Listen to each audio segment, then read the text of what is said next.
In previous videos, we looked at Urbane Bronze and we checked out its undertones, its depth, its best coordinating white paint colors, as well as colors for the walls if you want to get a good color palette with Urbane Bronze.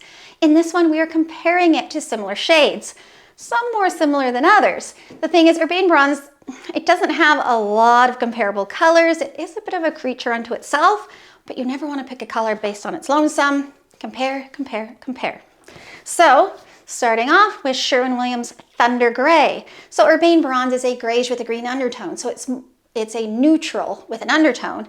Thunder Gray pops up a bit more color, so the neutral base falls back, the green comes forward. So if you look at Urbane Bronze, some people say, oh, I just see gray, I just see brown, I don't see green. The green is there, but you might enjoy that little bit more color in Thunder Gray. Now, Benjamin Moore Dragon's Breath. You might find Urbane Bronze falls a little bit flat in your space. You want a little bit more oomph, color with a bit more meat on its bones, but a similar approach.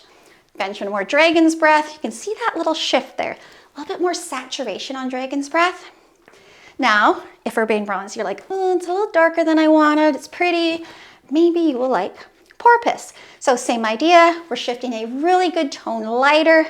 Equally, well, it's not as pretty. I still love it. It's not as pretty as Urbane, but darn close.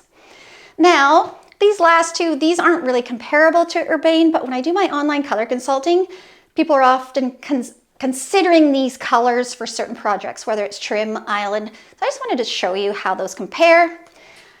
Iron Ore comes up all the time in comparison to Urbane Bronze. So you can see Iron Ore is actually a soft black with a very, very minor green undertone.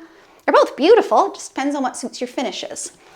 Sherwin-Williams Peppercorn, another one that comes up quite often, but that's more of a grayish hue, more flexible undertones. They can be a bit purpley sometimes, a bit bluey. Now, that's a way different look from Urbane Bronze. Your home likely doesn't suit both, probably suits one or the other, so be careful that you choose the right one. And that's it. That is all that is comparable to Urbane Bronze.